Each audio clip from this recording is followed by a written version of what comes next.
베선트 미국 재무장관이 중국의 히토류 수출 통제를 1년 유예하고 추가 관세도 부과하지 않을 것이라고 밝혔습니다. 미중이 정상회담을 앞두고 히토류와 관세 문제를 보류하는 합의틀을 마련한 것으로 해석됩니다. 트럼프 대통령이 파월 연준 의장 후임을 연말까지 지명하겠다고 밝혔습니다. 유력 후보로 거론된 베선트 재무장관은 추수감사절 이후 한 차례 추가 면접을 거쳐 검증된 후보 명단을 대통령에게 제출할 예정이라고 전했습니다. 미중 무역 합의 기대감에 국제금값이 장중 온스당 4,000달러 아래로 밀렸습니다.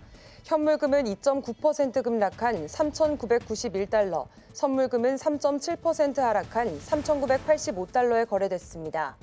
트럼프 대통령과 시진핑 주석의 회담 기대가 차익 실현 매도를 자극하며 금값 하락세를 키웠습니다. 시청자 여러분 안녕하십니까? 출발 증시와이드 1부 시작하겠습니다.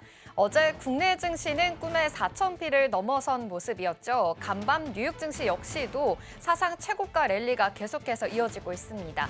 다가올 빅 이벤트에 계속 주목해 보셔야겠습니다.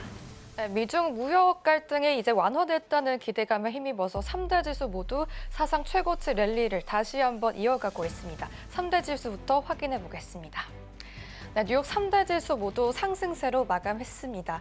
특히나 스콧 베센트 재무장관은 협상 결과를 긍정적으로 평가했습니다. 중국이 히토류 수출 통제 조치를 1년 동안 유예하고 미국은 이에 대해서 100% 추가 관세를 부과하지 않을 것으로 예상된다고 말했습니다. 이렇게 미국과 중국의 무역 협상이 시장을 주도한 하루였는데요. 곧 진행될 다양한 외교 모델 실행과 동시에 연준의 금리 인하 또한 확실시되면서 빅테크 기업들의 실적을 잘 넘기면 된다는 의견이 아직까지 많습니다. 미중 정상회담이 잘 마무리된다면 AI나 반도체 기업들에게는 대중 수출 기회가 늘어날 수 있다는 기대감에 기술주 중심으로 매수세가 다시 한번 몰린 모습 확인이 되었습니다. 특히 퀄컴이 AI 칩 시장에 진출하자 주가가 11%나 급등했고요. 이 기업의 희소식도 증시를 지지했습니다. 3대 지수 모두 상승으로 마감했던 하루였고요. 나스닥은 1.86% 상승했고 S&P 500은 1.23%, 다우지수 역시 0.71% 모두 상승 마감했습니다. 10년물 국채금리도 살펴보겠습니다. 이 미국과 중국이 서로 한 발씩 물러나면서 무역 협상에 대한 불확실성이 크게 줄어들었죠. 미 국채 시장도 이를 반영하면서 비교적 조용한 분위기 이어갔습니다. 10년물 국채금리는 0.38% 소폭의 하락세 보였습니다. 필라텔플 반도체 지수까지 확인해 보겠습니다. 2.74%대 급등하는 모습 보여줬는데요. 기술주 중심의 매수세가 뿜었습니다. 엔비디아는 2.81% 올랐고 퀄컴은 AI 칩을 발표하면서 11% 급등하면서 지수 상승을 견인했던 하루였습니다. 국제 유가까지 살펴보겠습니다.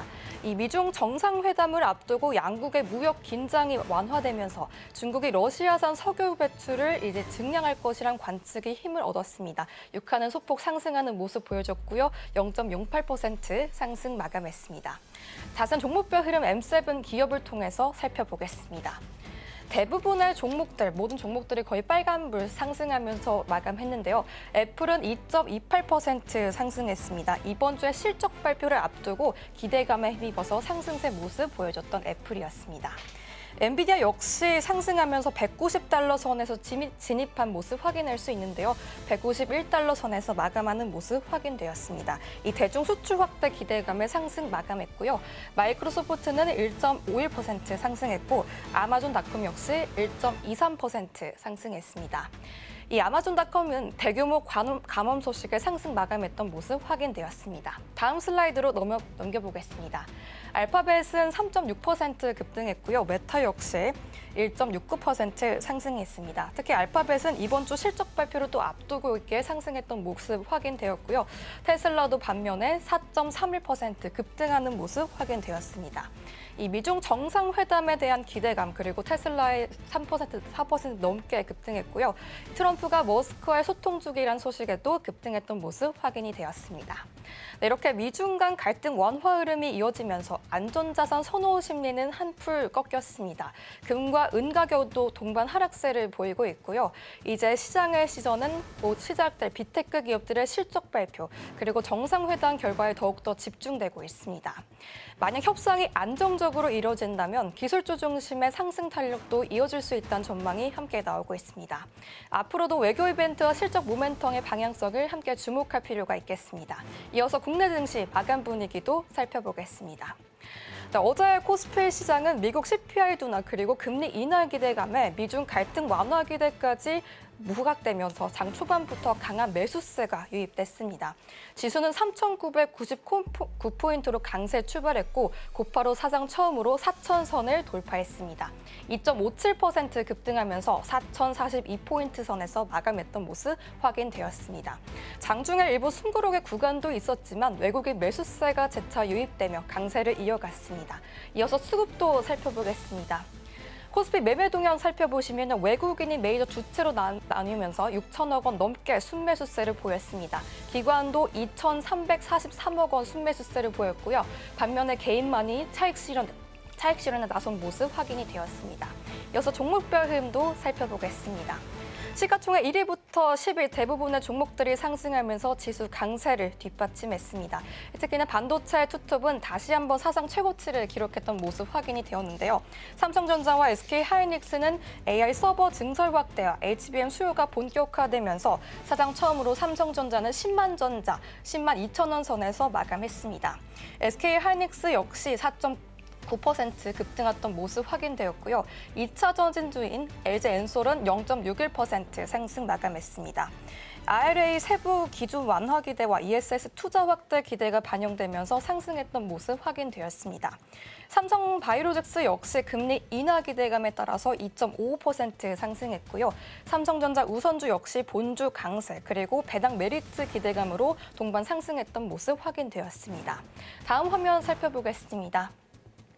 HC현대중공업 5%대 급등 마감했습니다. 트럼프 방한 시 조선수 방문 가능성의 부각에 기대감에 반영되면서 강세를 보였던 하루였고요. 하나에로스페이스는 2.57% 상승했고 두산에너빌리티 1.24% 상승했습니다. 현대차와 기아는 엇갈린 흐름 보여줬습니다. 그동안 한미 무역 협상이 장기화되면서 이 관세 불확실성이 주가를 눌러왔지만 에이펙 정상회의를 앞두고 협상 타결 가능성이 다시 한번 부각되면서 현대차는 0.79% 상승했고요. 반면 기아는 0.09% 약보합권에서 마감했습니다. 다음으로 코스닥 시장도 살펴보겠습니다. 네, 코스닥 시장 역시 글로벌 흐름과 금리 인하 기대감이 유입돼서 강세로 마무리했습니다. 2%대 급등세 보여주면서 902포인트에서 마감했던 모습 확인되었습니다. 이어서 수급도 살펴보겠습니다. 네, 코스닥 시장 같은 경우는 코스피와 마찬가지로 외국인과 기관의 동반 매수세가 유입되면서 코스닥을 견인했던 하루였습니다. 외국인은 2,376억 원 순매수세를 보였고요. 반면에 개인은 2,900억 원 넘게 물량을 덜어냈습니다. 다음으로 종목별 흐름도 살펴보겠습니다. 네, 알테오제는 금리 인하 기대 속에서 글로벌 기술주를 기대감이 부각되면서 8% 넘게 상승했던 모습 보여줬습니다. 반면 2차 전지주인 에코프로 BM은 약간의 약했던 모습 0.17% 상승으로 마감했고요. 에코프로는 6.23% 급등세 보여줬습니다. 레인보우 로보틱스는 강보합권 0.0888%에서 상승하면서 마감했고요. 펩토로는 6.02% 상승세 마감했습니다. 네, 펩토로는 GLP-1 계열 모멘텀으로 외국인 매수세가 유입되면서 상승했던 모습 보여지고 있네요. 다음 슬라이드 살펴보겠습니다.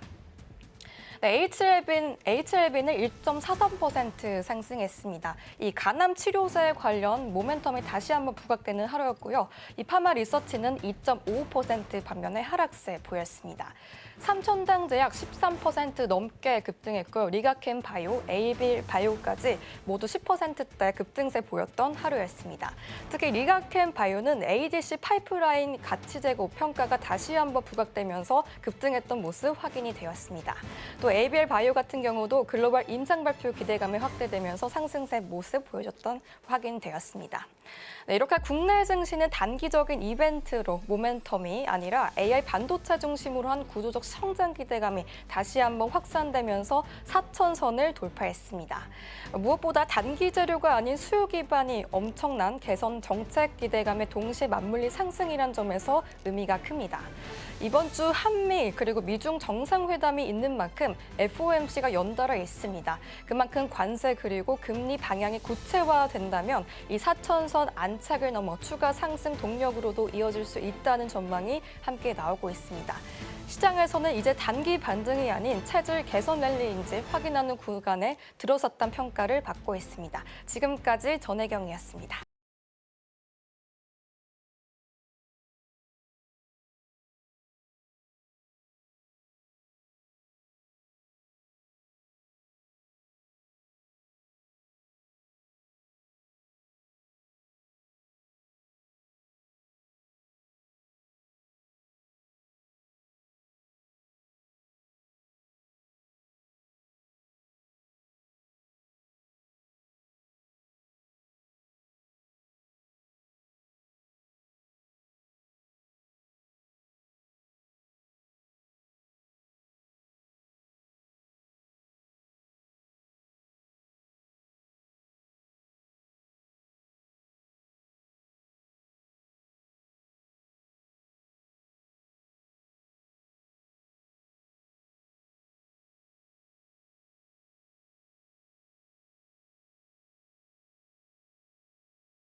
시장의 트렌드가 어디로 향하고 있는지 맥을 짚어보겠습니다. 머니트렌드 시간입니다. 김고은 앵커 함께하겠습니다. 어서 오십시오. 안녕하세요. 네, 시장에서는 어떤 뉴스에 주목하고 있는지 헤드라인 통해서 만나보겠습니다. 먼저 첫 번째로는 엔비디아의 초소형 AI 슈퍼컴에 이 삼성전자 메모리가 이제 탑재가 된다라는 소식 자세하게 짚어보도록 하겠고요. 두 번째 소식으로는 SK하이닉스의 HBF라는 또 칩이 생겼습니다. 관련해서도 같이 짚어보겠습니다. 마지막으로는 리플 소식까지 전해드리겠습니다. 그럼 첫 번째 키워드입니다. 네, 삼성전자가 엔비디아의 개인용 인공지능 컴퓨터 DGX 스파크에 SSD를 공급한 사실이 확인이 됐습니다. 이 제품은 젠스완 CEO가 직접 일론 머스크와 또 오픈 AI의 샘 올트먼에게 전달할 정도로 좀 화제가 됐다고 하는데요. 이번 협력 어떤 의미인지 먼저 짚어보겠습니다.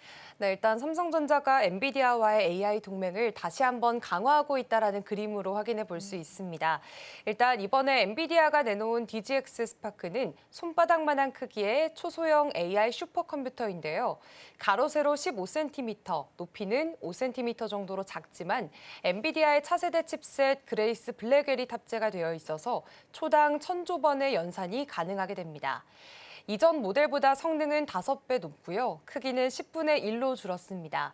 AI 연구자나 스타트업 개발자들이 대형 서버 없이도 생성형 AI를 직접 실험을 할 수 있도록 설계된 제품이고요. 이 DGX 스파크 안에 들어간 게 바로 삼성전자 SSD PM921입니다. 이건 AI가 학습을 할 때 필요한 대용량 데이터를 1초 만에 D램으로 불러올 수 있을 만큼 굉장히 빠른 저장 장치인데요.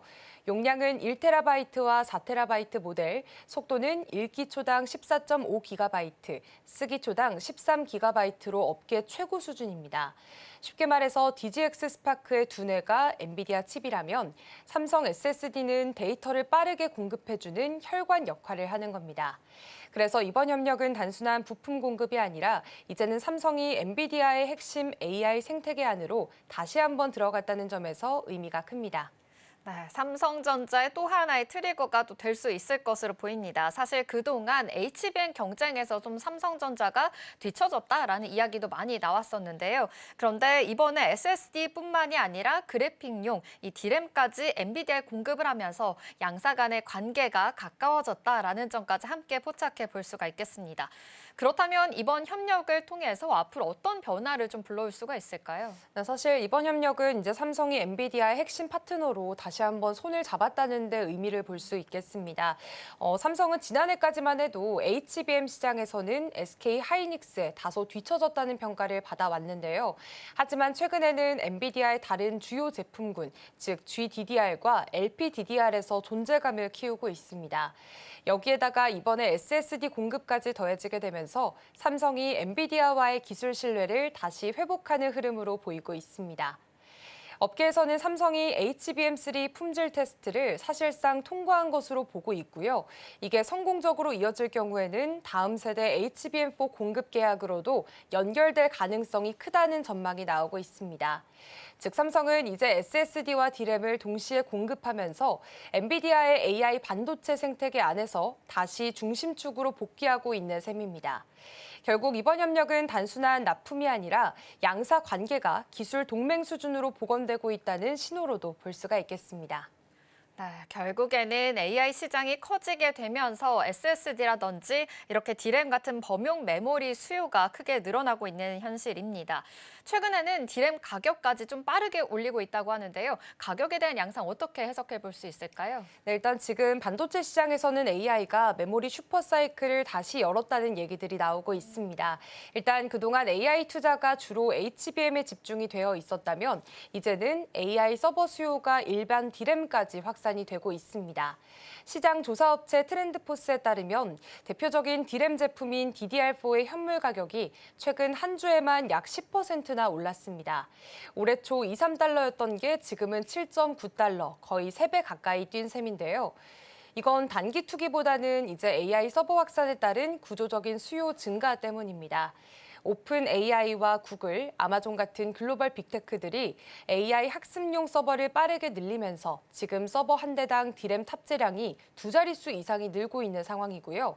반면 공급은 여전히 HBM 중심 투자에 쏠려 있기 때문에 범용 D램 생산 여력이 부족한 점도 지금 가격 상승을 부추기고 있습니다.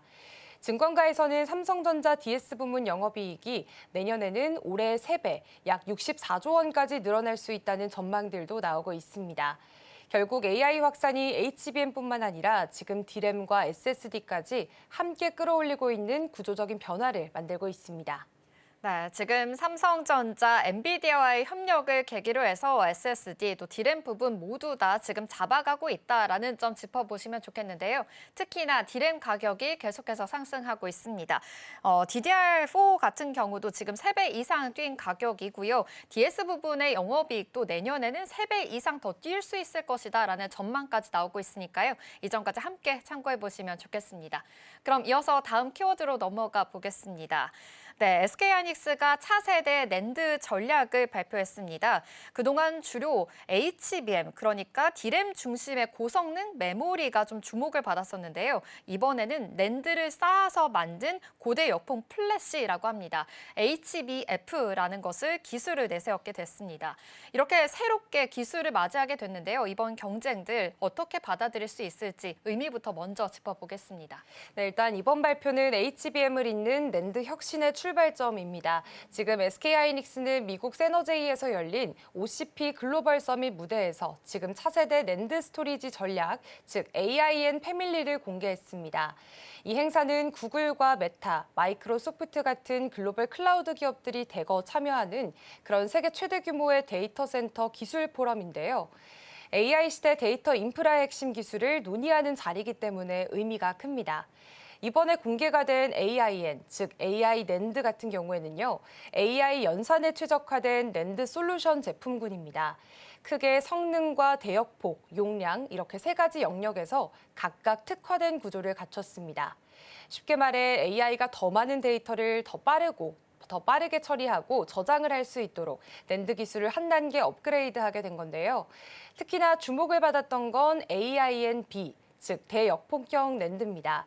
여기에 HBF 기술이 적용이 됐는데 기존에는 D램을 여러 층으로 쌓아 만든 게 HBM이었다면 이번에는 낸드를 층층이 쌓아서 속도를 끌어올린 구조입니다. 이 덕분에 데이터 입출력 속도가 기존 SSD보다 훨씬 빨라지게 됐고요. AI 서버가 연산을 처리할 때 생기던 병목 현상 문제도 크게 줄어들게 됐습니다.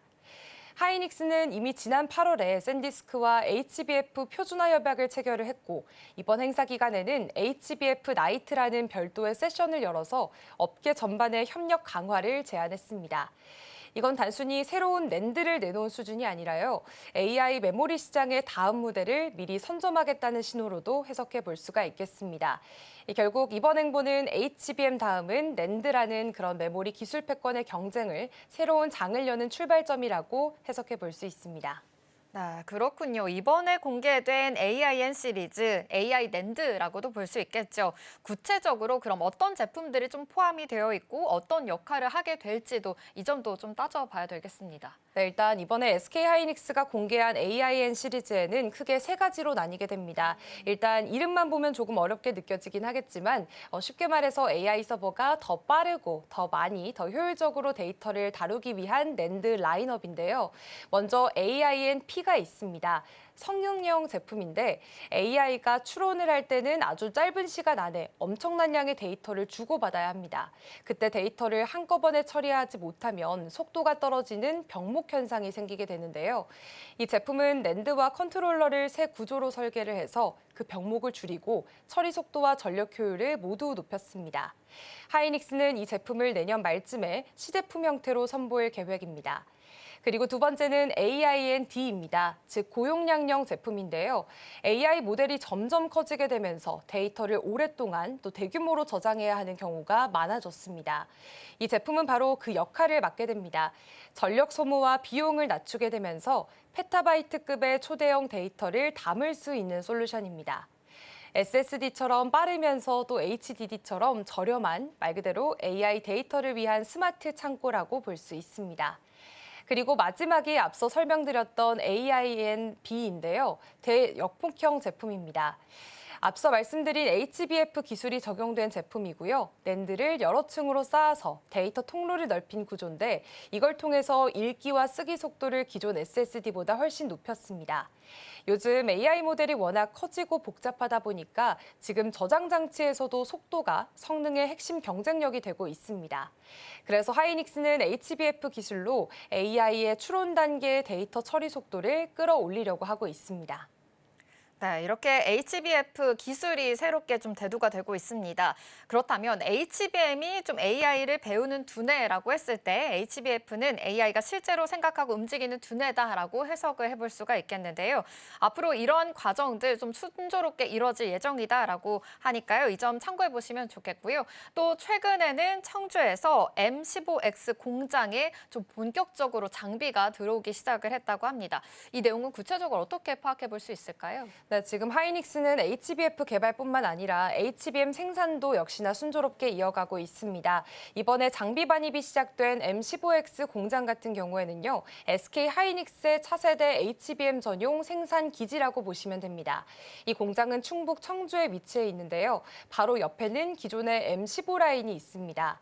이 두 시설은 함께 운영이 되면서 HBM 생산의 핵심 공정인 TSV 기술을 가장 효율적으로 적용할 수 있는 구조를 갖췄습니다. 최근 하이닉스는 첫 번째 클린룸의 문을 열고 장비 반입을 시작했는데요. 반도체 업계에서 장비 반입은 곧 양산 준비 완료 단계를 의미합니다.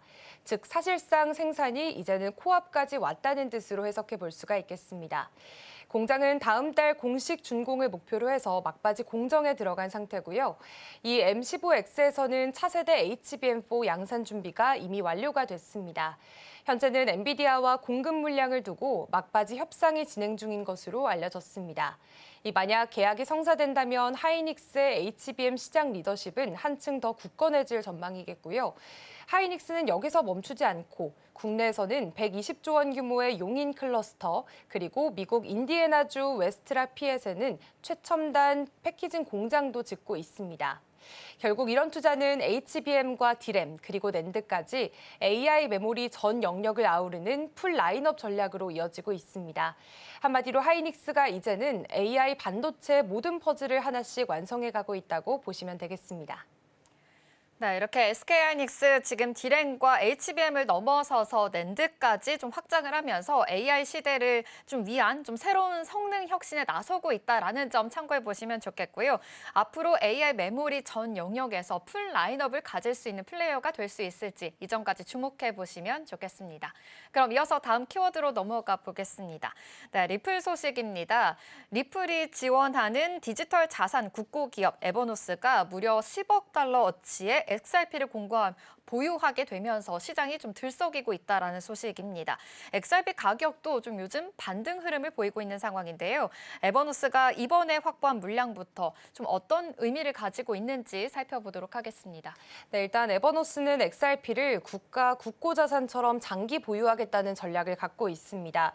이번에 확보한 물량은 3억 8,871만 개, 평가 금액으로는 10억 달러고요. 우리 돈으로 환산을 해본다면 1조 4천억 원이 넘습니다. 이 중에서도 약 3억 3,800만 개는 리플이 직접 보냈고 크리스 라센 전 리플 회장도 개인 지갑에서 5천만 개를 추가로 전송한 것으로 확인이 됐습니다. 글로벌 거래소인 업홀드, 코인베이스, 제미니 등에서도 일부 물량이 유입이 됐고요. 이렇게 주요 지갑에서 XRP가 모이게 되면서 에버노스는 전 세계에서 XRP를 가장 많이 보유한 단체로 올라서게 됐습니다. 특히 이번 보유 확대가 더 주목받고 있는 이유는 에버노스가 2026년 1분기 안에 나스닥 상장을 추진 중이기 때문입니다. 지금 XRP-N이라는 이름으로 스펙 합병 방식의 상장을 준비하고 있고요. 상장 이후에는 리플이나 판테라, SBI, 크라켄 같은 기존 투자자들이 10억 달러 이상을 추가 투자할 계획도 함께 밝혔습니다. 이런 대형 자금 움직임 덕분에 XRP 가격도 빠르게 반등을 했습니다. 최근 일주일 사이에 6% 넘게 반응을 했고요. 그리고 현재는 2.6달러 선에서 거래가 되고 있습니다. 하루 거래량은 17% 넘게 증가를 했고 파생상품 시장에서도 미결제 약정이 2에서 5%대 증가했습니다. 즉 이제는 기관 투자자들도 조금씩 다시 들어오고 있다는 뜻으로 해석해 볼 수가 있겠는데요. 좀 정리를 해보자면 에버노스가 XRP를 제도권 자산으로 만들려는 전략적 플레이어로 움직이고 있습니다. 그리고 이번 보유 확대는 그 준비 작업의 신호탄으로도 해석해 볼 수가 있겠습니다. 네, 사실 XRP 작년에는 예전에는 은행과 코인이다라는 말까지 돌기도 했었는데 말씀해 주신 대로 요즘에는 오히려 기관들의 자금도 좀 모아지고 있다라는 점 참고해 보시면 좋겠습니다. 그렇다면 기관이 들어왔다라는 변화, 좀 시장에서는 어떻게 좀 파악하고 있을까요? 네, 사실 한때는 너무 중앙화됐다는 이유로 외면받았던 XRP였습니다. 그런데 지금은 상황이 완전히 바뀌게 되었는데요. 이제는 월스트리트조차 XRP를 무시하기 어려운 흐름이 됐습니다. 왜냐하면 XRP는 속도가 빠르고 수수료도 저렴하고 무엇보다 글로벌 결제에 바로 쓸 수 있는 확장성을 갖췄습니다. 이렇게 세 가지를 동시에 갖춘 코인은 흔하지 않은데요. 최근에는 리플이 아예 10억 달러 규모의 디파이 시장에 직접 뛰어들기도 했고요. 글로벌 거래소들도 XRP를 조금씩 사들이는 움직임들이 관측되고 있습니다. 그러니까 수요는 늘고 있는데 공급은 줄고 있다는 거죠. 또 요즘에는 투자자들 사이에서는 블랙록이나 피델리티 같은 대형 자산 운용사들이 XRP ETF를 준비 중이라는 얘기까지 돌고 있습니다. 물론 아직까지는 지금 이뤄지고 있는 상태지만 과거 비트코인이나 이더리움 ETF 사례를 보면 이제는 정말 ETF 승인이 한층 코앞으로 다가왔다는 점이 눈앞에 보여지고 있는데요. 이렇게 승인이 된다면 기관 자금들도 한꺼번에 들어올 수가 있습니다. 이런 흐름들을 종합해 봤을 때 XRP는 이제 단순한 알트코인을 넘어서서 글로벌 디지털 금융 인프라의 일부로 자리 잡고 있다는 분석도 설득력을 얻고 있습니다. 네, 역시나 XRP ETF 관련해서도 짚어봐야 될 것 같습니다. 미국에서는 XRP 현물 ETF가 2주 안에 승인이 될 수 있다라는 전망까지도 나오고 있는 상황입니다. 그렇다면 이게 현실이 된다면 XRP 시장에는 어떠한 변화가 일어나게 될까요? 네, 지금 현재 미국이 셧다운 위기에 놓이게 되면서 승인 일정도 잠시 멈춰 있는데요. 이 문제만 해결이 된다면 지금 XRP를 포함한 여러 알트코인 ETF가 한꺼번에 터져나올 수 있다는 분석이 나오고 있습니다. 리플뿐만 아니라 솔라나, 라이트코인 같은 주요 코인들이 줄줄이 ETF로 등장할 수 있다라는 뜻이고요. 지금 XRP가 승인이 된다면 기관 투자 자금이 XRP로 들어올 가능성이 굉장히 커집니다. 실제로 올해 들어서 암호화폐 기반 ETF나 ETN으로 유입된 자금이 약 20억 달러에 달하고요. 이 돈이 XRP 쪽으로 몰리게 될 경우에는 단기적으로 가격이나 거래량 모두에서 큰 폭으로 오를 수 있다는 분석들이 나오고 있습니다. 그렇기 때문에 일부 전문가들은 사실 지금 낙관론만 있는 건 아니고요. ETF 승인이 일시적인 자극이 될 수는 있어도 XRP 자체의 수익 모델이나 네트워크 활용도가 뒷받침되지 않으면 반짝 효과에 그칠 수 있다는 지적도 하고 있기 때문에 이 점도 참고를 해보시면 좋겠습니다. 네, 좋습니다. XRP 지금 기관 자금뿐만이 아니라 제도권 수요까지 좀 바탕으로 해서 금융 인프라 자산으로 커지고 있는 요즘입니다. ETF 승인뿐만이 아니라 나스닥 상장까지 이루어지게 된다면 또 가격 변동성이 또 한 번 또 크게 흔들릴 수 있으니까요. 일정까지 함께 참고해 보시면 좋겠습니다. 머니트렌드는 여기서 마치도록 하겠습니다. 김고은 앵커와 함께했습니다. 고맙습니다. 고맙습니다.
베선트 미국 재무장관이 중국의 히토류 수출 통제를 1년 유예하고 추가 관세도 부과하지 않을 것이라고 밝혔습니다.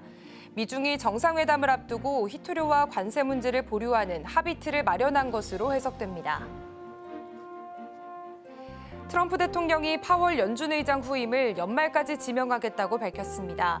유력 후보로 거론된 베센트 재무장관은 추수감사절 이후 한 차례 추가 면접을 거쳐 검증된 후보 명단을 대통령에게 제출할 예정이라고 전했습니다. 미중 무역 합의 기대감에 국제 금값이 장중 온스당 4,000달러 아래로 밀렸습니다. 현물금은 2.9% 급락한 3,991달러, 선물금은 3.7% 하락한 3,985달러에 거래됐습니다. 트럼프 대통령과 시진핑 주석의 회담 기대가 차익 실현 매도를 자극하며 금값 하락세를 키웠습니다. 베센트 미 재무장관이 29일 열리는 한미 정상회담에서 무역 합의가 최종 타결되기 어려울 것으로 내다봤습니다. 3,500억 달러 규모의 대미 투자안을 두고 양국의 의견이 이어지며 협상 기조가 한층 신중해졌습니다.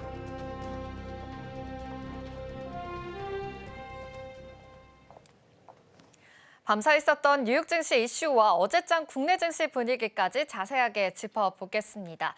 뉴욕 증시와 국내 증시 모두 사상 최고치를 경신하면서 좋은 랠리가 펼쳐지고 있죠. 이번 주 에이펙 주간입니다. 다가오는 뉴스들 계속해서 팔로우해보셔야 될 것 같습니다. 그럼 간밤의 뉴욕 증시는 어떤 모습으로 마감했을까요? 자세한 마감 상황 살펴보도록 하겠습니다. 뉴욕 증시 3대 지수 모두 상승으로 마감했습니다. 연일 사상 최고치를 계속해서 경신하고 있는 요즘이죠. 지금 천장을 뚫어줬다라는 말까지 나오고 있는 상황입니다. 역시 미중 간의 무역 갈등이 좀 완화가 됐다라는 가능성에 좀 기대가 많은 상황으로 풀이가 되고 있습니다. 투자 심리를 확 이끌었고요. 또 기술주 중심으로 해서 위험자산 선호 심리가 강화가 됐다라는 점까지 함께 짚어볼 수가 있겠습니다. 있습니다. 그러다 보니 요즘에는 안전자산 쪽의 매력도가 좀 떨어지고 있는 것으로 보입니다. 금과 단기, 국채 등 안전자산 쪽으로 좀 약세를 보이고 있고요. 금값은 장중 온스당 4,000달러를 하회하기까지 했습니다. 이제 4,000달러 뚫었다, 고공행진하는 금값이다라는 이야기 지난주까지만 해도 해드렸던 것 같은데 이제는 안전자산 쪽으로의 좀 투자 심리가 다시금 밀리고 있다라는 점 함께 짚어보면 좋겠습니다. 역시 미국과 중국의 무역 협상 이야기가 가장 중요하게 되겠죠. 이제는 서로 한 발씩 양보했다라는 소식이 들려왔기 때문입니다. 정상회담에 대한 기대감이 굉장히 높아지고 있습니다. 베선트 재무장관이 이렇게 얘기했습니다. 양국 정상들이 논의할 성공적인 협의튼이 마련됐다라고 하면서 이제 협의안에서 어떠한 이야기가 나오게 될지 어느 정도 협의안이 마련이 된 것으로 보입니다. 협의안에는요.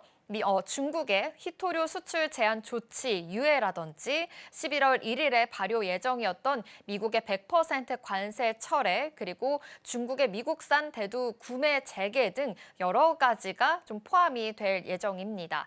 이제 추가 관세가 없을 수도 있다라는 이야기가 나오면서 역시나 기대감이 한층 더 불거진 것으로 보입니다. 이뿐만이 아닙니다. 지금 미국이 동영상 플랫폼 틱톡의 이 자국 내 운영권을 확보하는 방안도 지금 검토 중이다라고 알려졌으니까요. 어떠한 이야기가 나오게 될지 계속해서 팔로우를 해보셔야 될 것 같습니다. 또 하나 연준 파월 의장에 대한 이야기도 하나 나왔습니다. 트럼프 대통령이 파월 연준 의장 후임을 연말까지 지명하겠다라고 밝혔습니다. 유력 후보로 거론되고 있는 베센트 재무장관은 추수감사절 이후에 한 차례 추가 면접을 거쳐서 검증된 후보 명단을 대통령에게 좀 제출할 예정이다라고 전하기도 했으니까요. 연준 파월 의장이 지금 후임 누가 선택이 될지 계속해서 어떤 사람이 지명이 될지까지 눈여겨보시면 좋겠습니다.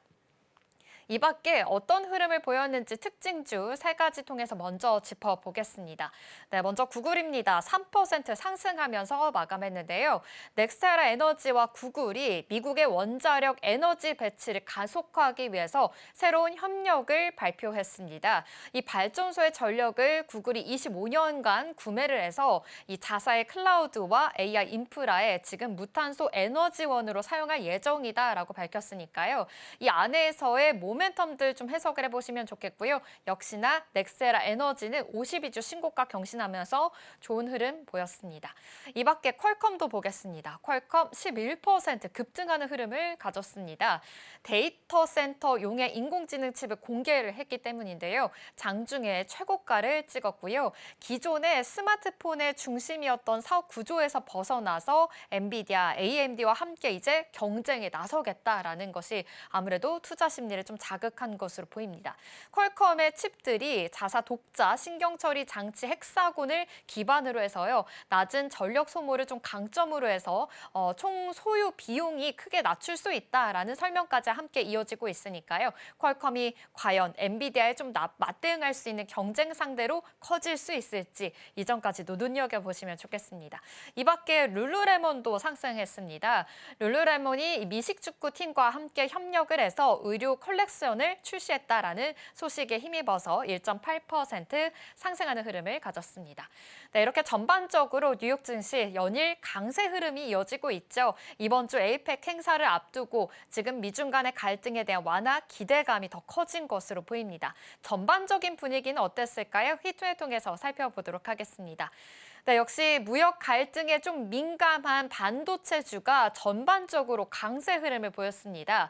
엔비디아가 2.8% 상승했고요. 브로드컴도 2.2% 상승하면서 전반적인 랠리를 좀 이끌었다라는 점 짚어볼 수가 있겠고요. 특히 엔비디아가 도이체텔레콤과 독일의 12억 달러 규모의 데이터 센터를 공동으로 건설하기로 했습니다. 유럽 내에서 AI 인프라 확충을 위한 또 대규모 프로젝트 일환이다라는 이야기도 나오고 있으니까요. 엔비디아 데이터 센터 안에서의 모멘텀까지 함께 체크해 보시면 좋겠습니다. 역시 소부장단에서도 지금 전반적으로 그린라이트가 좀 붉게 켜져 있는 모습이죠. 투자 심리가 다시 살아난 모습입니다. 애플도 보겠습니다. 2.28% 상승했는데요. 시가총액이 이제 4조 달러에 좀 근접을 했다라는 점까지 함께 짚어보면 좋겠고요. 역시나 구글 안에서의 모멘텀 있다라는 점까지 기억해 보시면 좋겠습니다.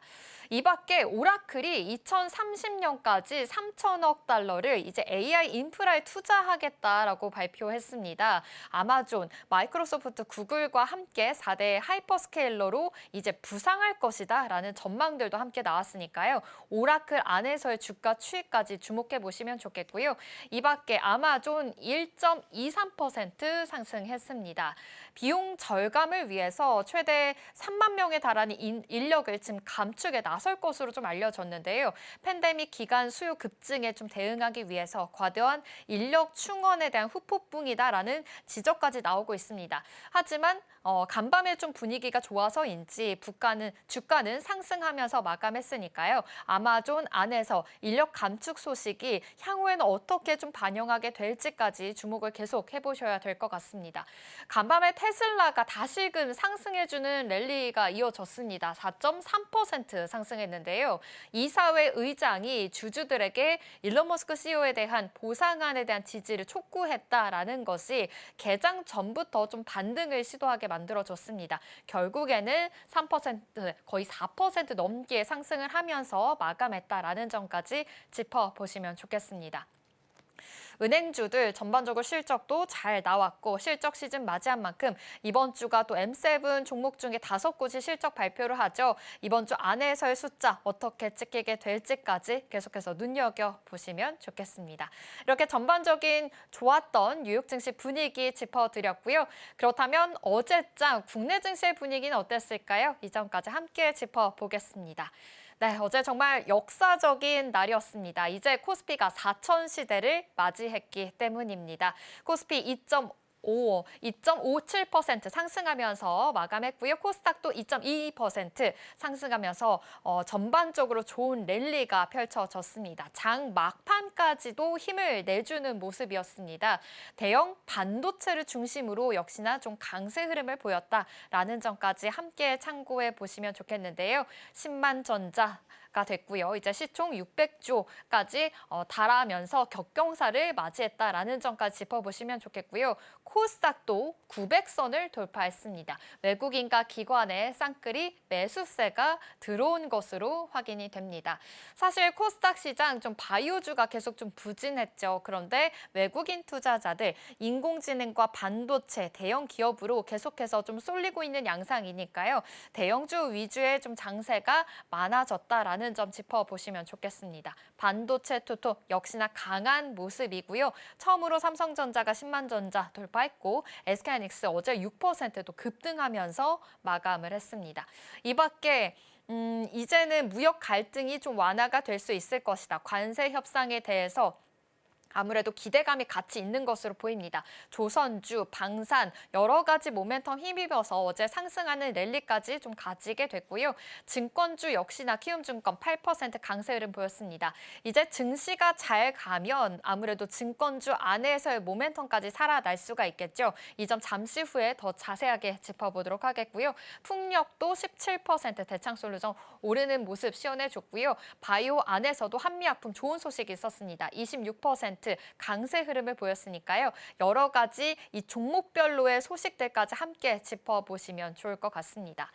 전 세계 자금이 이제 한국으로 몰린다라는 이야기 나왔습니다. 역시 이 전 세계 안에서의 국내 증시 분위기가 굉장히 좋다 보니까 외국인들의 자금이 쏠리고 있는 것으로 보이고요. 바이 코리아라는 이야기가 나온 만큼 자금들이 어디까지 이어질 수 있을지 좀 주목을 해보셔야 될 것 같고 사실 요즘에 좀 환율이 계속해서 좀 오르고 있는 양상이죠. 외국인 자금 관련해서는 좀 부담이 될 수 있는 요인으로 같이 생각을 해볼 수 있으니까요. 이 안에서의 랠리들까지 주목해 보시면 좋겠습니다. 요즘 불장이죠. 그럼에도 불구하고 하락하는 종목이 좀 많습니다. 풍요 속의 빈곤이다라는 이야기까지 나오고 있습니다. 왜냐하면 대형주 위주로 이끌고 있는 장세이기 때문이죠. 4개월 사이에 코스피 상승률이 33%나 올랐습니다. 그런데 하락하는 종목의 수가 더 많았다고 합니다. 아무래도 대형주 위주 계속해서 좀 언급하고 있는 반도체 투톱이 좀 이끌고 있는 만큼 다른 종목들의 순환매가 과연 언제부터 시작이 될지 좀 이번 주 에이펙 행사가 끝나고 난 후에 다음 주부터 이러한 랠리들이 펼쳐질 수 있을 것이다라는 전망들도 있으니까요. 이 점 짚어보시면 좋겠고요. 한미 관세 협상 주목해 보셔야 되겠습니다. 그리고 이번 주 빅 이벤트가 많은 만큼 주목해 보셔야 되는데 특히나 30일에 더 주목을 해보셔야 될 것 같습니다. 삼성전자의 확정 실적이 발표가 되고요. 기준금리가 과연 어떻게 될지, 과연 인하를 할 수 있을지 이 점까지도 따져보시기 바랍니다. 네, 이렇게 전반적으로 국내 증시 분위기가 굉장히 좋았던 어제장 분위기입니다. 역사의 날인 만큼 코스피가 이제 4천선을 돌파한 만큼 이 안에서의 랠리들 자세하게 분석해 보고자 합니다. 다음 장 통해서 확인해 보겠습니다. 코스피 전인 미답. 누구도 가보지 못한 이제 4천선을 돌파했습니다. 국내 증시 역사상 처음 있는 일이죠. 올해 초만 하더라도 국장 탈출은 지능순이다라는 말까지 나왔을 정도로 시장이 좀 침체되어 있었는데요. 그런데 불과 7개월 만에 2,200선에서 4천선까지 무려 70% 가까이 급등하면서 이제 반전의 드라마를 써내리고 있는 요즘입니다. 이제 과거부터의 흐름들을 먼저 한번 짚어보고자 합니다. 일단 코스피가요. 1938년 1월 4일에 공식 발표가 됐습니다. 기준이 1980년 1월 4일 시가총액 100포인트로 시작이 됐는데요. 점점 이렇게 오르게 되는 양상이었죠. 그런데 한국 경제의 좀 굴곡과 함께 코스피는 오르고 또 떨어졌습니다. 1989년이었습니다. 3저라고 할 수 있는데요. 저달러, 저유가, 저금리 호황 덕분에 다시금 떨어졌다가 1003포인트까지 다시 반등을 해주는 모습이었습니다. 하지만 이런 천이 오래 가지 못했습니다. 바로 1998년 IMF가 왔기 때문입니다. 외환위기로 인해서 280까지 다시 폭락하는 현상이 벌어졌습니다. 이렇게 전반적으로 좀 폭락을 해서 계속해서 좀 지지부진하게 갔다가요. 2007년에 중국 성장과 펀드 열풍으로 인해서 2천선에 진입을 하는 코스피 지수였습니다. 그리고 2008년에 다시 금융위기가 찾아오게 됐죠. 1000선으로 다시 붕괴가 되면서요. 2017년에 다시 반등을 해주는 양상까지 함께 만나볼 수가 있겠습니다. 2017년 반도체 슈퍼사이클이 왔다라는 이야기가 좀 불거졌고요. 삼성전자를 중심으로 해서 랠리가 돌아왔습니다. 2500선까지 돌파를 해주는 모습이었죠. 그런데 2020년 코로나19가 터지면서 1500선까지 다시 추락을 했지만 그래도 동학개미 열풍과 또 제로금리 유동성에 힘입어서 2021년에는 3000P를 돌파해주는 모습이었습니다. 그런데 박스권이 계속해서 좀 지지부진하게 이어졌었죠. 21년부터 계속해서 이어지는 박스피, 이제 올해는 뚫어주면서 이제 4천선까지 넘어가게 됐습니다. 이제 정체였던 그 역사를 돌파했다라는 점에서 가장 큰 의미로 해석을 해볼 수가 있겠습니다. 이렇게 상승을 하게 된 배경이 좀 있겠죠. 세 가지 통해서 살펴보고자 합니다. 다음 장 통해서 볼까요? 네, 먼저 첫 번째 이유는 대형주의 폭발적인 회복입니다. 역시 AI 슈퍼사이클이 돌아왔다라는 점인데요. 오픈 AI라든지 또 엔비디아, AMD, 브로드컴에 잇따라서 이제 반도체 안에서의 랠리들 더 이어질 수 있을 것이다라는 이야기 계속 나오고 있고요. 두 번째로는 정부의 자본시장 부양책입니다. 역시 코리아 디스카운트를 해소하겠다라고 신정부가 이야기한 만큼 이 안에서의 랠리들이 역시나 상승 모멘텀으로 이끌고 있다라는 점 짚어보시면 좋겠고요. 마지막으로는 글로벌 유동성 랠리도 함께 지금 이어지고 있는 양상입니다. 금리 인하에 대한 사이클 지금 진입했다라는 소식이고요. 이번 주에 또 금리에 대해서 결정이 되는 또 FOMC 회의가 열리니까요. 이 안에서의 모멘텀까지 해석을 해봐야 되겠습니다. 그렇다면 지금 현재 앞으로는 더 갈 수 있을지가 더 중요하게 되겠죠. 조정은 있을지라도 우상향이다라는 전망까지 함께 나오고 있습니다. 일단 PER을 보면은 11배고요. PBR도 1.28배입니다.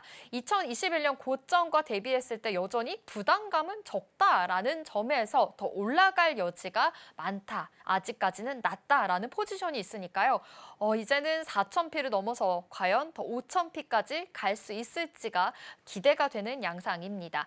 지금의 장세는 예전과 다르다라는 이야기가 나오고 있는데요. 왜 다른가 하고 보니까요.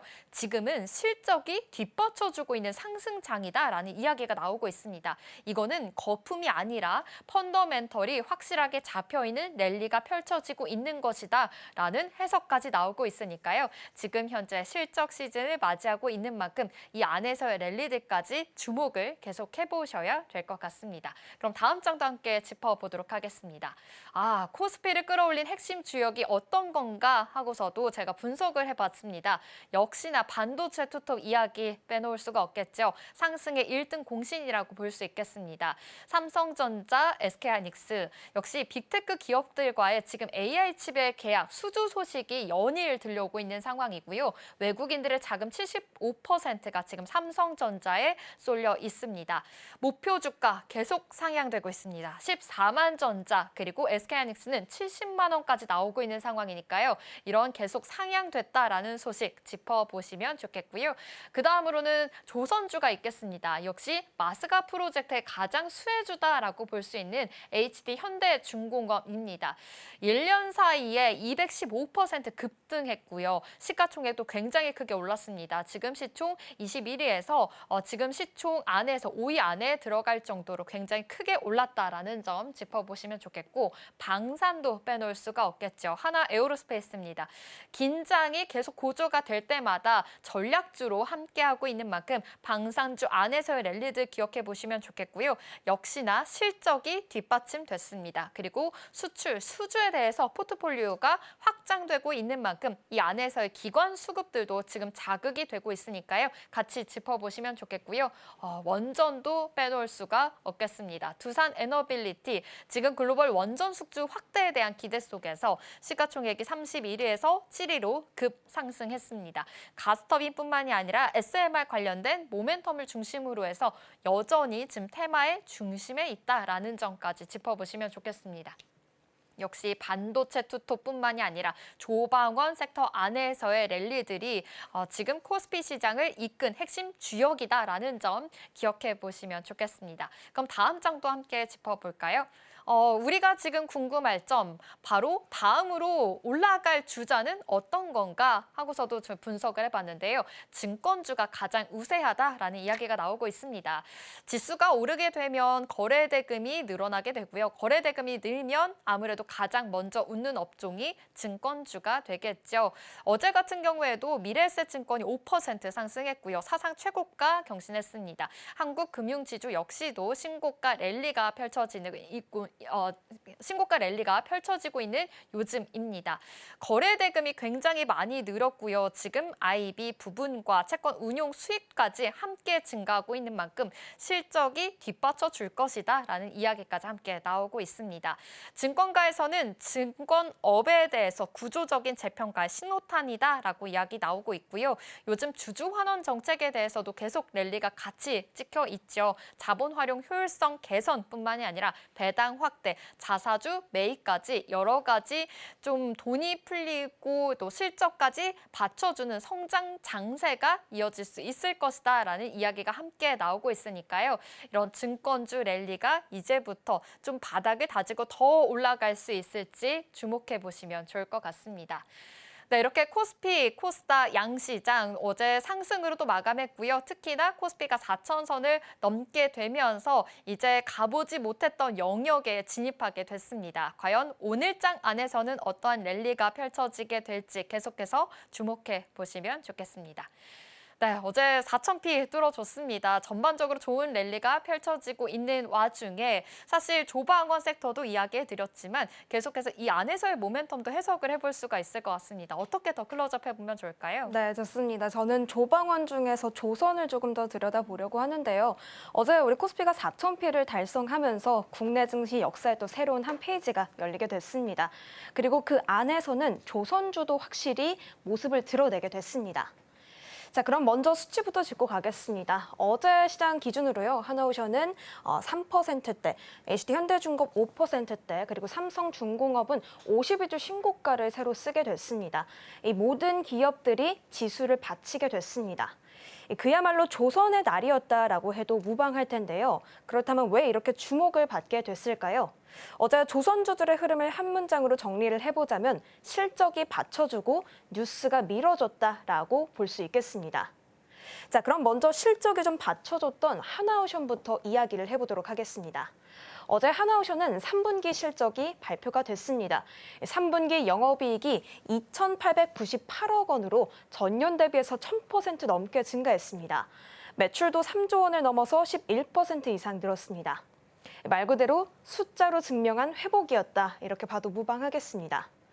자, 그렇다면 이렇게 호실적에 나온 비결은 무엇이었을까요? 바로 헤비테일 계약입니다. 사실 이 헤비테일 계약은 조선업 특유의 구조인데요. 쉽게 말했을 때는 배를 다 만들어서 인도를 할 때 돈을 더 많이 받는 구조다라고 보시면 됩니다.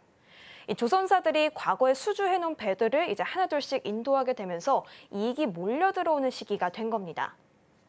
특히 하나오션은 2022년에 이 조선업 슈퍼사이클이 시작된 이후부터 수주한 LNG 운반선이나 초대형 유조선 같은 고부가 선박들이 이제 본격적으로 인도를 본격화하면서 수익이 잡히고 있습니다. 하나오션 이 실적을 안을 더 들여다봤을 때 부문별로도 탄탄했다라고 좀 볼 수가 있겠습니다. 상선 부문을 먼저 좀 살펴볼 텐데요. 이 LNG 운반선 위주로 여전히 두 자릿수 이익률을 냈습니다. 앞으로 하나오션은 이 LNG 비중을 60%대로 유지를 하면서 수익을 중심으로 한 선별 수주 전략을 계속 가져가겠다라고 밝혔습니다. 결국에 이제는 물량보다는 제대로 된 이익 중심으로 가겠다라는 뜻입니다.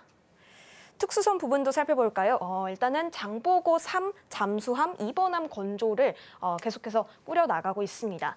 그리고 해군 정비 작업까지 이어지면서 매출이 전분기보다 58% 증가했습니다.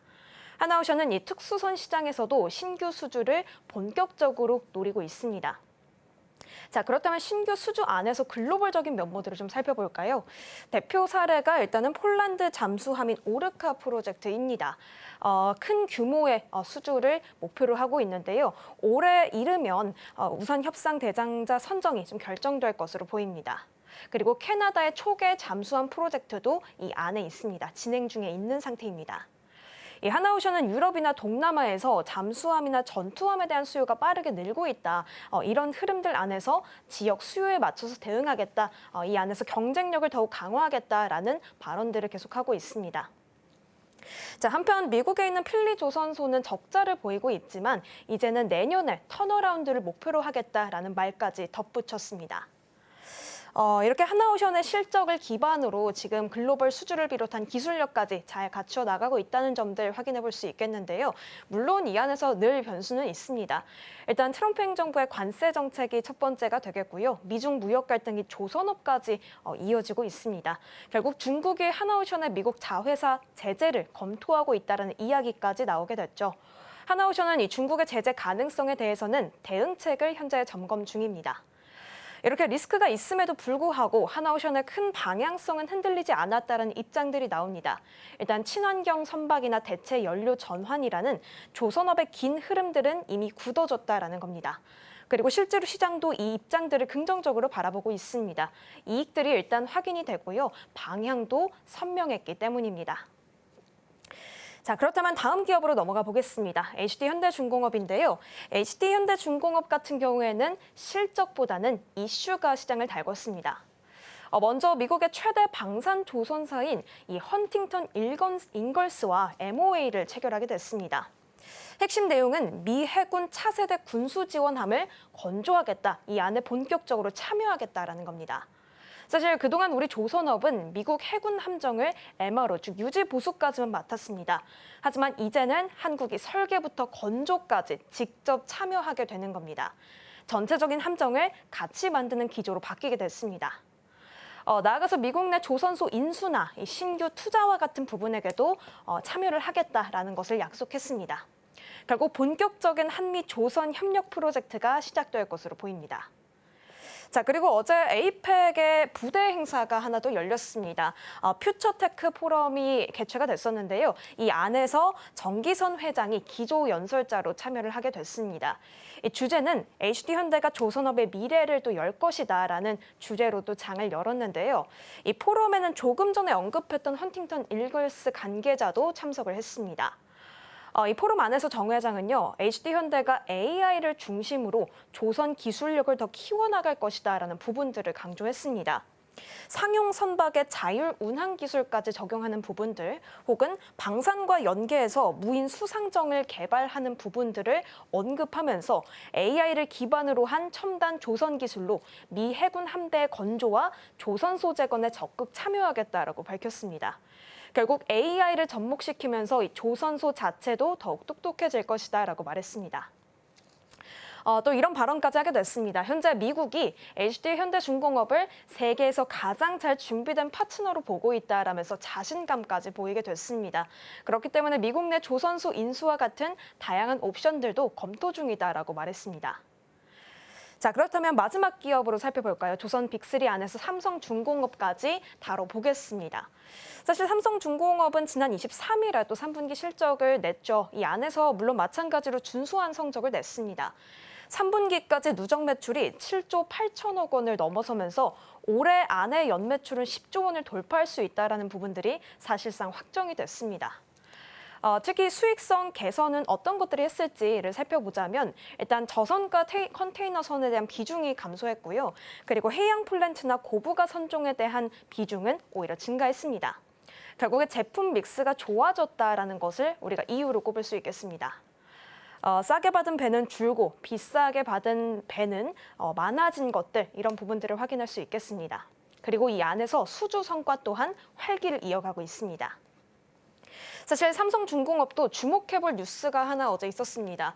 바로 대한해운 LNG와 함께 세계 최초로 한국형 LNG 화물창을 상업선에 탑재를 하게 됩니다. 사실 이 부분이 굉장히 좀 의미가 큰데요. 그동안 LNG 운반선의 화물창들은 거의 전부 프랑스 기술을 썼습니다. 하지만 이제는 삼성중공업이 맡아서 독자적으로 개발을 할 수 있게 된 겁니다. 이제는 남의 기술을 빌리지 않아도 되는 거죠. 이번 삼성중공업의 화물창은 기밀성도 갖췄고요. 안전성이나 여러 가지 성능들을 계속해서 업그레이드를 해 나가면서 이제 상업선에 탑재를 할 수 있게 됐습니다. 계속해서 어떤 시운전 테스트까지 이뤄나가고 있고 성공적으로 이제 적용할 수 있는 상태가 됐습니다. 결국 LNG선 안에서 삼성중공업이 기술 자립의 신호탄을 쏘아 올린 겁니다. 자, 지금까지 조선 빅3에 대한 기업들을 설명드렸습니다. 모두 지금 3분기 실적은 일단 안정적으로 이어지고 있고요. 합산 영업이익이 1조 원을 훌쩍 넘을 것으로 지금 현재 전망이 되고 있습니다. 아무래도 고부가 가치인 선종들이 지금 본격적으로 매출에 반영이 되기 때문인데요. 업계는 내년에도 성장세가 계속 이어질 것으로 보고 있는 상황입니다. 일단 미국도 LNG선 발주를 계속해서 본격화할 것으로 보이고요. 또 트럼프 대통령 또한 미 해군 현대화 개척과 그리고 마스카 프로젝트를 계속해서 추진하면서 여러 가지 글로벌적인 부분들도 뒷받침해주고 있기 때문입니다. 어제는 여기에 에이펙 정상회의 모멘텀까지 붙게 됐죠. 트럼프 대통령이 에이펙 정상회의를 기점으로 방한을 하게 될 때 조선소까지 방문할 수 있겠다라는 이야기가 나왔습니다.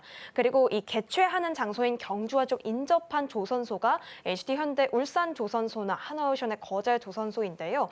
인접하기 때문에 겸사겸사 이렇게 들릴 수 있겠다라는 이야기가 나왔습니다. 하지만 아직까지 확정된 거는 없고요. 물리적인 여건상 어려울 가능성도 크지만 시장은 혹시라는 기대감만으로 벌써 움직이고 있는 모습입니다. 자, 이제 조선 빅3는 숫자도 나왔고 기술력도 확실히 입증이 됐습니다. 마스가 프로젝트가 던진 불씨가 이제는 현실화가 됐고요. 협력의 무대는 계속해서 커지고 있습니다. 이 조선주들의 이야기는 이제부터가 시작이 되겠습니다. 지금까지 마켓 클로즈업이었습니다.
시시각각 변하는 시장의 흐름, 서울경제는 어떤 뉴스에 주목하고 있을까요? 이 시각 서울경제는 시작하겠습니다. 김고은 앵커와 함께하겠습니다. 어서 오십시오. 안녕하세요. 네, 서울경제가 어떤 뉴스에 주목하고 있는지 헤드라인 통해서 만나보겠습니다.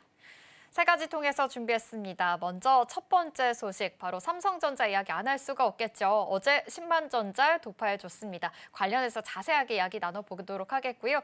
두 번째로는 하나오션 실적이 잘 나왔습니다. 영업이 굉장히 많이 뛰었다라는 소식 자세하게 짚어보도록 하겠고요.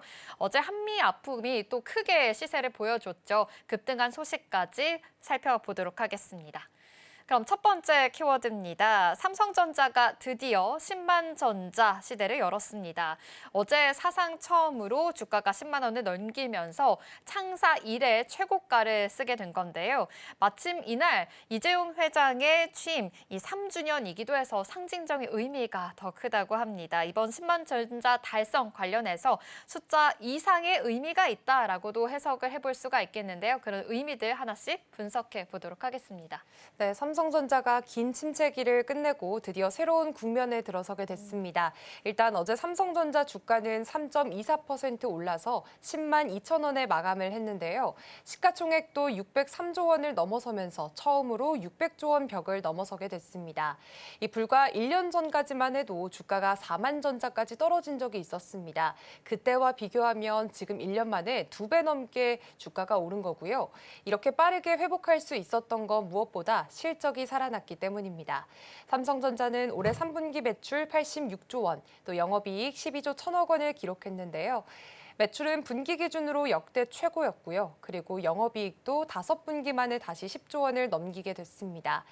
특히나 반도체 부문이 6조 원 안팎의 영업이익을 내게 되면서 본격적인 회복세에 접어들었다는 평가들이 나오고 있습니다. 여기에 지난해에는 10조 원 규모의 자사주 매입 같은 주주 가치 제고 노력도 긍정적으로 함께 작용을 했습니다. 즉 실적이 회복이 되고 또 기술 경쟁력도 살아나게 되면서 투자자 신뢰가 돌아온 결과라고 볼 수가 있겠고요. 그래서 이번 10만 전자는 단순히 주가가 오른 게 아니라 이제 삼성전자가 다시 한번 시장의 신뢰를 얻었다는 신호탄으로도 해석이 되고 있습니다. 네, 어제 삼성전자 10만 전자를 달성한 날 이재용 회장의 취임 3주년까지 맞게 됐습니다. 격겸사다라고도 볼 수 있겠죠. 주가 상승을 두고 지금 경영 정상화의 성적표다라는 평가까지 나오고 있는 상황입니다. 그렇다면 이재용 회장의 지난 3년 어떻게 평가해 볼 수가 있을까요? 네, 이번 10만 전자 달성은 이재용 회장이 이끌어온 지난 3년의 결과물로 해석하는 시선들이 많습니다. 이 회장은 2022년 10월 27일 반도체 경기 경기 침체와 또 갤럭시 발열 논란 등 여러 가지 악재가 겹친 시기에 회장직을 맡게 됐습니다. 그때 내세웠던 게 바로 세상에 없는 기술에 투자하는 것이었는데요. 이른바 기술 경영 선언을 내비쳤습니다. 그로부터 3년이 지난 지금 삼성전자의 시가총액은 354조 원에서 603조 원으로 약 60% 가까이 늘게 됐습니다. 무엇보다 지난 7월에는 대법원에서 무죄가 확정이 되면서 10년 가까이 이어졌던 사법 리스크를 완전히 털어내게 됐고요.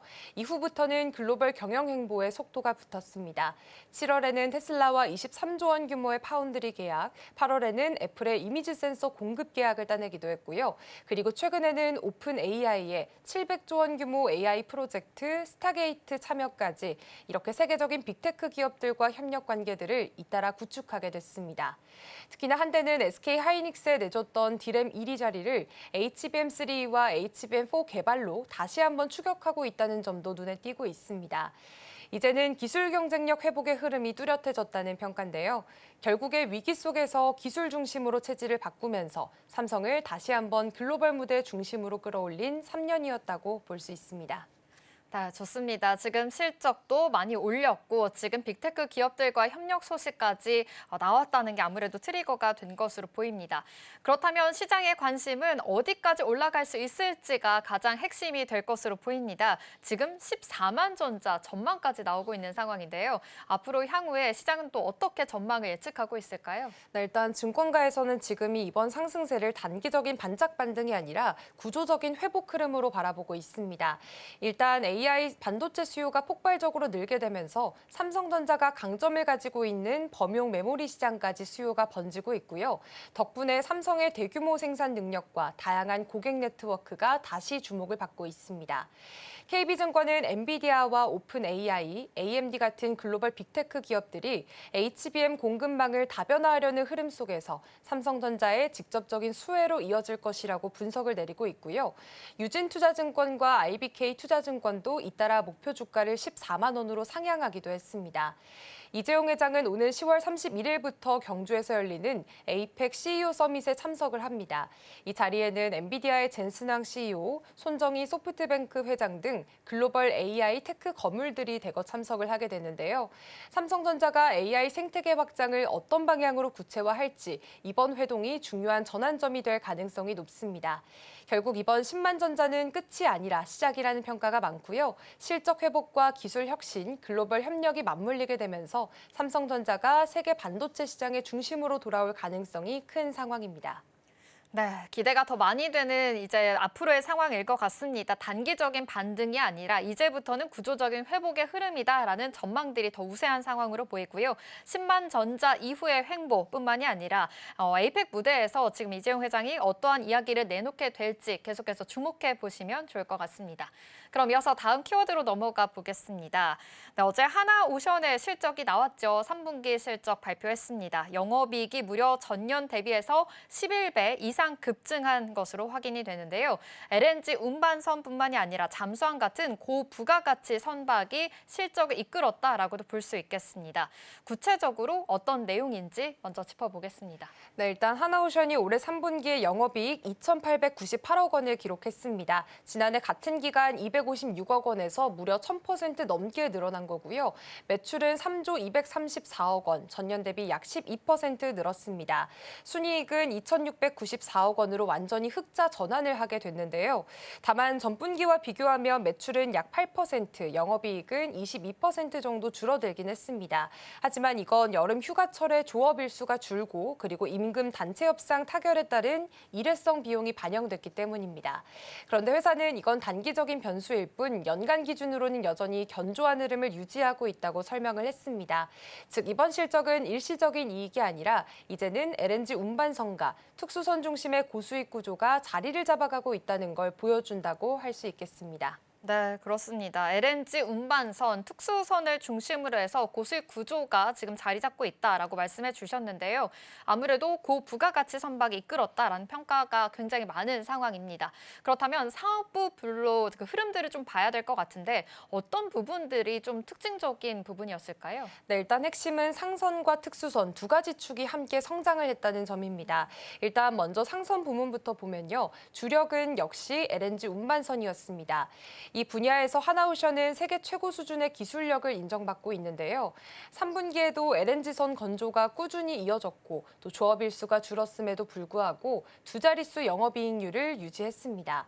현재 전체 매출의 60%가량이 LNG선에서 나옵니다. 회사는 앞으로도 이 비중을 유지하면서 고수익 선박 중심의 전략을 이어가겠다는 방침입니다. 그리고 다음은 특수선 부문입니다. 여기서는 방산조선이 성장을 이끌었는데요. 대표적으로는 장보고 3, 배치 2 2번함 건조가 본격화됐고 울산급 배치 3, 5, 6번함 건조에도 착수를 하게 됐습니다. 또 미해군 MRO 사업이 확대가 되면서 전분기 대비 매출이 58% 늘었습니다. 반면 해양 플랜트 부문은 주요 프로젝트가 마무리 단계에 들어서면서 매출이 다소 줄긴 했습니다.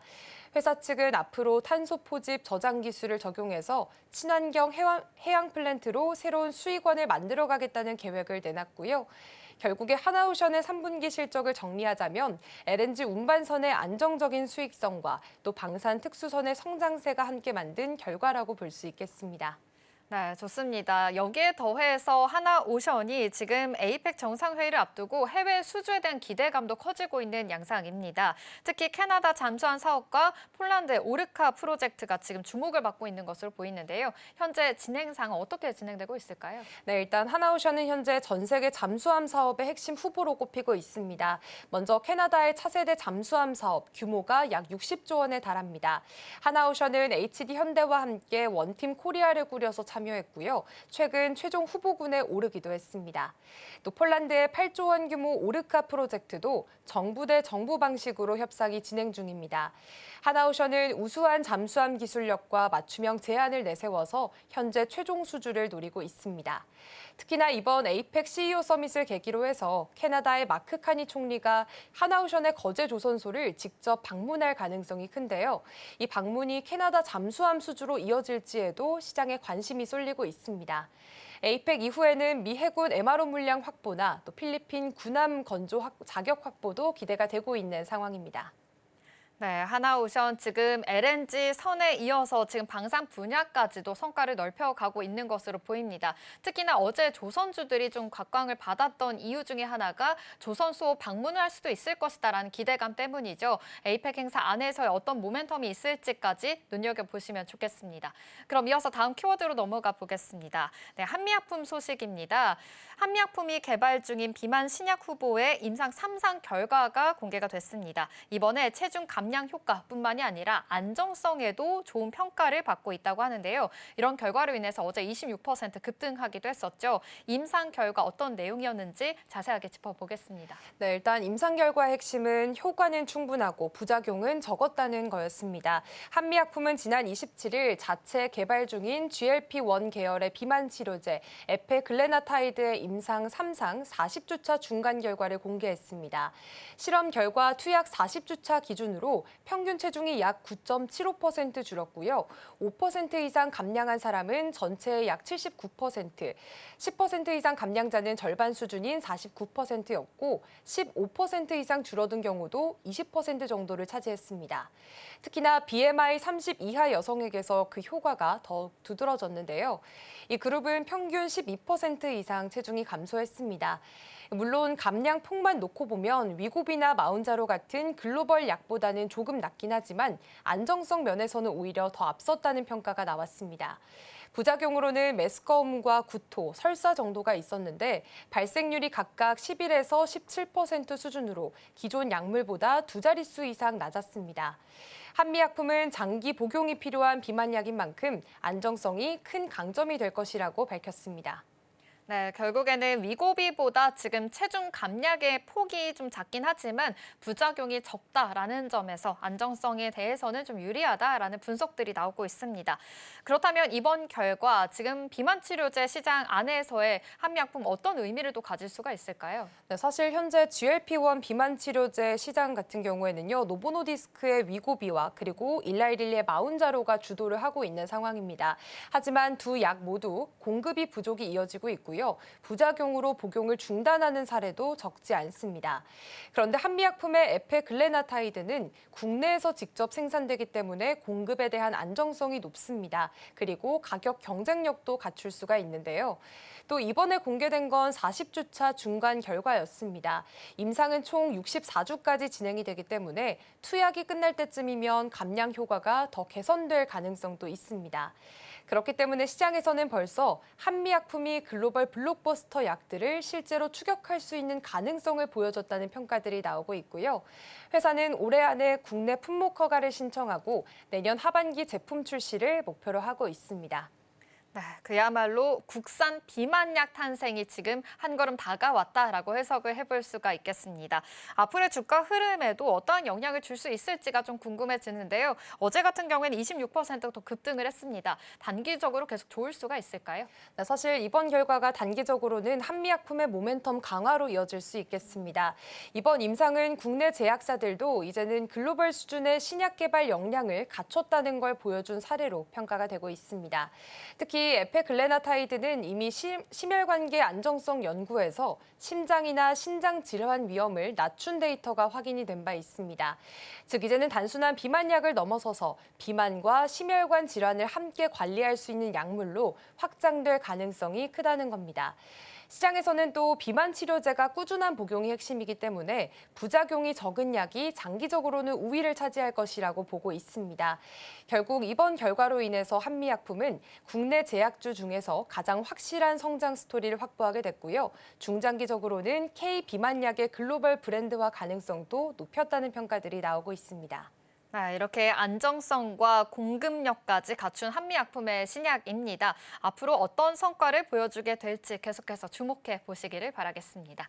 이 시각 서울경제는 여기서 마치도록 하겠습니다. 김고은 앵커와 함께했습니다. 고맙습니다. 고맙습니다. 출발 증시와이드 1부가 준비한 소식은 여기까지입니다. 본 방송에서 제공하는 정보는 투자 판단을 위한 조언일 뿐 해당 종목의 가치와 수익률을 보장하지 않습니다. 이어지는 출발 증시와이드 2부도 많은 시청 바랍니다. 함께해 주신 여러분 고맙습니다.